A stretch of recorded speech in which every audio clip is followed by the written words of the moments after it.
안녕하세요. 안녕하세요. 안녕하세요. 오늘 주제가 친구에게 빌려준 돈 우리 우정 괜찮을까요? 인데 실례가 안 된다면 5천만 원만 땡겨주실 수 있을까요? 아니요. 알겠습니다. 빠른 포기. 네. 사실 친구 사이에 이렇게 돈을 빌리기도 하고 빌려주기도 하고 이런 일들이 많은데 가까운 친구 사이에서 일어난 이 채무 불이행의 경우 어떻게 해결하면 될까요? 일단은 대부분의 시청자분들이 돈을 못 받게 되면 이제 사기죄로 형사고소부터 해야지라고 생각을 하실 수 있는데요. 네. 돈을 돌려받지 못했을 때 모든 경우에 사기죄로 고소할 수 있는 것은 아닙니다. 그렇다면 이제 무조건 다 형사고소가 되는 건 아니군요. 맞습니다. 그러면은 고소가 성립되는 조건이 따로 있나요? 고소가 성립된다기보다 이제 사기죄가 어떤 경우에 성립을 하느냐. 사기라는 거는 이제 사람을 속여야 성립할 수 있는 죄거든요. 네. 형법은 이제 돈을 빌려줄 당시를 기준으로 생각을 하거든요. 가은 씨로부터 돈을 빌렸는데 제가 돈을 빌릴 당시에 원래 속으로는 이 돈을 갚을 생각도 없었고 능력도 없었어요.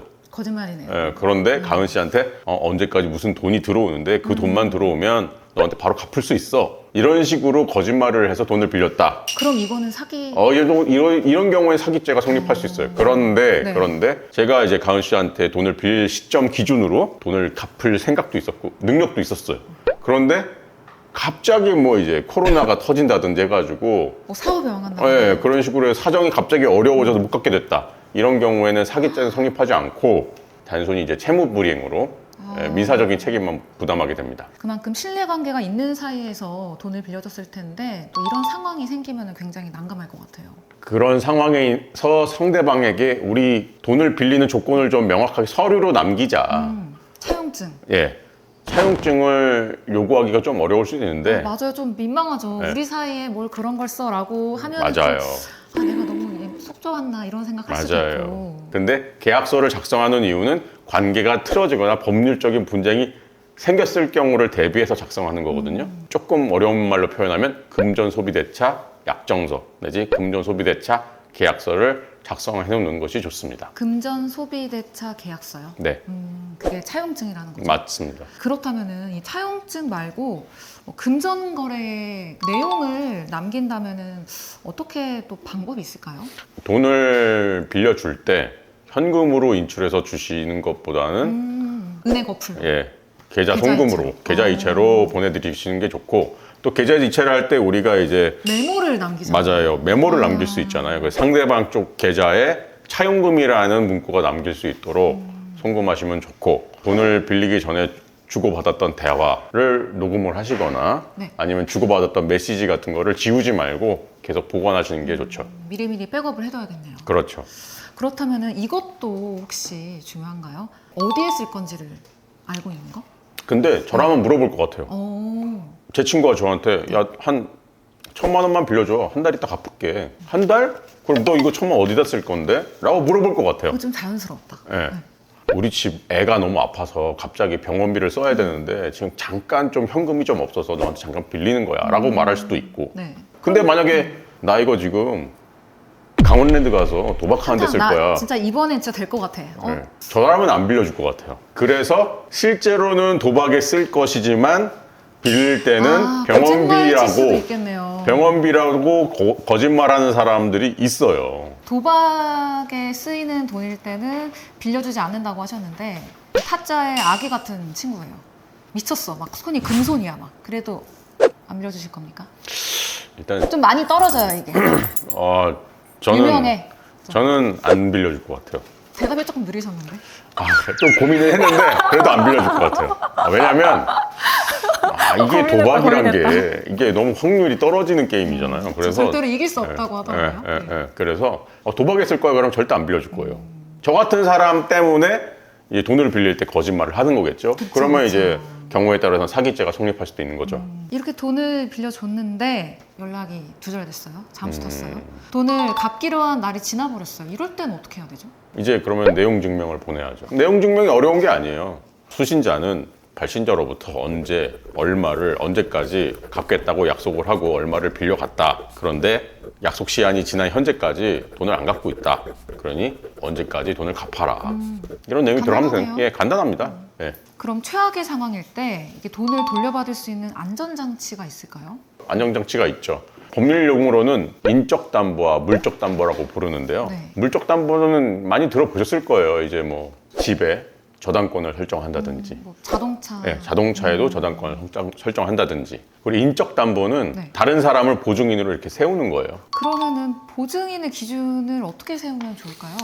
채무자 쪽에서 누구를 보증인으로 세우겠다 이렇게 말을 하면 일단 그 보증인이라는 사람이 실제로 존재하는 사람인지를 확인해 봐야 돼요. 아, 사기꾼들은 이제 가공의 사람을 보증인으로 세우기도 하거든요. 그리고 그 사람이 실제로 존재한다는 게 확인이 되면 이 사람이 돈이 있어야 돈을 대신 갚아줄 수 있을 거 아니에요. 아 그러네요. 네, 실제로 그 사람의 재산 상태가 어느 정도인지 확인할 수 있는 방법을 찾아서 확인을 해봐야죠. 아 그러면은 그 보증인이 본인의 부동산을 담보로 이렇게 보증을 섰어요. 근데 그 부동산이 어디 저당이 잡혔다던가 이런 경우일 땐 어떻게 해요? 좋은 지적이에요. 담보는 꼭 자기 소유일 필요가 없어요. 아, 다른 사람의 소유도 담보로 제공할 수가 있거든요. 채무자 본인이건 다른 사람이건 이제 부동산이건 차를 이제 담보로 제공하겠다고 했을 때 지금 이제 가은 씨가 말씀하신 것처럼 부동산 등기부 등본이나 차량 등록 원부 같은 거를 확인해 가지고 선순위 담보가 설정돼 있는지 한번 확인해 봐야죠. 예를 들어서 집의 가치가 10억이에요. 근데 이 사람이 벌써 은행에다가 네. 9억어치 담보를 잡힌 거예요. 근데 나한테 빌린 돈이 3억이에요. 내가 3억을 받을 수 있을까요? 못 받을 확률이 크죠. 왜냐면은 이제 경매에 들어가면은 원래 가치보다 굉장히 낮은 가격에 팔려나가잖아요. 네. 그러면은 나보다 먼저 담보를 설정받은 금융기관에 변제를 하고 나면 돈이 남지 않는 경우가 많아요. 누군가 이제 이거를 담보로 제공하겠습니다 라고 해서 부동산이나 차량을 들고 온다면 그러니까 등기부 같은 것을 확인해서 등기부 등본을 떼오라고 하고 무조건 자기가 뛸 수 있어요. 자기가 뗄 수 있나요? 그럼요. 집원만 알면은 부동산 등기부 등본은 다 뛸 수 있거든요. 직접 확인하는 게 좋아요. 왜냐면 등기부 등본 위조해서 갖고 오면 안 되니까. 그러네요. 예, 미리 그러니까 빌려주기 전에 확인을 다 해봐야 되네요. 그럼요. 빌려주기 전에 그걸 다 확인해야 됩니다. 그럼 부동산의 이 가치를 파악할 수 있는 방법은 없을까요? 등본 떼는 거 말고. 일단 부동산의 가치를 가장 정확하게 확인할 수 있는 방법은 감정평가사에게 평가를 의뢰하는 거겠죠. 근데 이제 이거는 비용이 많이 발생할 수 있어요. 그럼 좀 쉬운 방법, 좀 저렴하게 있죠. 할 수 있는 방법 없을까요? 이제 부동산 공시가격 알림이라는 웹사이트가 있거든요. 네. 거기 들어가셔도 되고 국토부 실거래가 공개 시스템도 있어요. 그 웹사이트에 들어가셔서 확인하셔도 되고 이거보다 조금 더 쉬운 방법은 KB 부동산이나 네이버 부동산 그리고 경매 사이트에 들어가셔가지고 그 부동산의 주변 시세를 확인해 보시면 어느 정도 파악할 수 있습니다. 네, 이렇게 말씀하신 부분들 미리 알아두면 나중에 억울하게 돈 못 받을 일은 없을 것 같습니다. 지금까지는 그 친구 사이에서의 금전거래 관련해서 얘기를 나눠봤는데 가족 사이에서는 어떻게 될까요? 부모님, 형제 이런 가족 관계에서도 금전거래는 동일하게 법률 관계가 성립을 합니다. 다만 그 법률 관계의 내용이 차용증처럼 동일하게 서면으로 작성이 되면 나중에 또 분쟁을 해결할 때 도움이 많이 되죠. 결국에는 못 받았어요. 그럼 이 부모를 사기죄로 고소할 수 있나요? 빌릴 당시에 이게 갚을 능력도 없었고 생각도 없었다면 사기가 될 수 있어요. 원래는 친족 상도례라고 해서 자식이 부모를 고소하는 것이 어려웠습니다. 법적으로. 그런데 헌법재판소에서 네. 2024년에 친족 상도례 규정에 대해서 헌법 불합치 결정을 내렸어요. 얼마 안 됐네요. 네. 그래서 앞으로는 부모님과 자식 간에도 사기죄가 성립할 수 있습니다.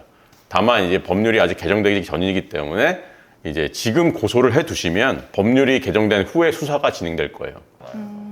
그러면 친구 이야기로 넘어가서 고소가 안 된다고 가정했을 때 금액에 따라 추천해 주실 방법이 있을까요? 일단 기준이 되는 금액은 3천만 원이에요. 3천만 원. 이제 3천만 원 이하의 금액에 대해서는 우리나라 법원에서 소액 심판 절차에 따라서 이제 소송을 진행하거든요. 네. 또 절차도 간략하고 비용도 적게 들어요. 일단 기본적으로 저라면 아까 말씀드린 구두로 좀 말을 해보고 구두로 안 되면 내용 증명을 좀 보내서 자진해서 좀 돈을 갚도록 유도를 해보고 그래도 안 되면 지급 명령을 신청해보고 지급 명령이란 건 되게 간단하거든요. 법원에다가 이런 관계가 있으니 저 사람한테 돈을 갚으라는 명령을 좀 내려주세요. 이런 거예요. 근데 이제 법원에서 내린 지급 명령에 대해서 이 채무자가 2주 안에 이의 제기를 안 하면은 그걸 가지고 강제 집행을 할 수도 있거든요. 근데 이의를 제기한다. 그럼 그때는 이제 정식으로 이제 민사소송을 제기해야 되는데 그렇더라도 3천만 원 이하의 경우에는 절차가 간략하고 그래서 굉장히 쉽게 절차를 진행할 수 있다. 이 경우에는 변호사를 선임하지 않으셔도 되지 않을까? 왜냐하면 배보다 배꼽이 클 수 있으니까. 그렇죠. 3천만 원보다 더 큰 금액일 경우는 어떻게 해요? 그때는 이제 소송 절차도 정식 재판으로 진행이 돼요. 이제 여유가 있으시면 변호사의 도움을 받으시는 게 좋고, 아예 그 금액이 몇 억에 이를 정도로 큰 금액이라면 소송의 상대방도 치밀하게 대응을 할 수가 있거든요. 그렇죠. 그래서 그 경우에는 당연히 처음부터 변호사의 도움을 받아서 소송 전략을 짜고 그 다음에 재산 보전 절차도 밟고 그러신 것을 권고드립니다. 그럼 만약에 소송에 이겼는데 채무자가 돈이 없다고 하면은 이럴 때는 돈을 돌려받지 못할 수도 있나요?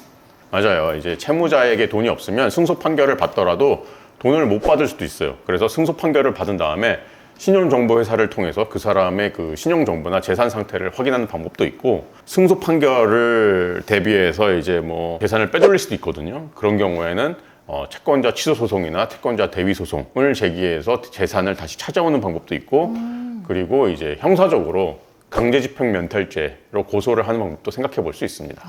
네. 이제 친구와 금전 거래를 할 경우에는 특히 내가 빌려준 돈을 못 받아도 내 재무적인 상황에 미치는 영향이 클까 안 클까를 한 번 더 생각해 보시는 게 좋겠어요. 네, 변호사님 말씀 잘 들었습니다.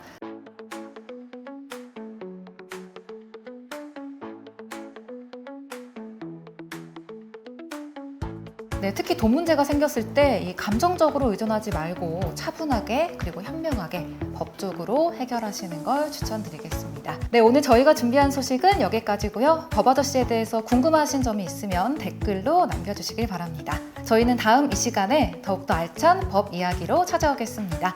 오늘 말씀 고맙습니다. 감사합니다.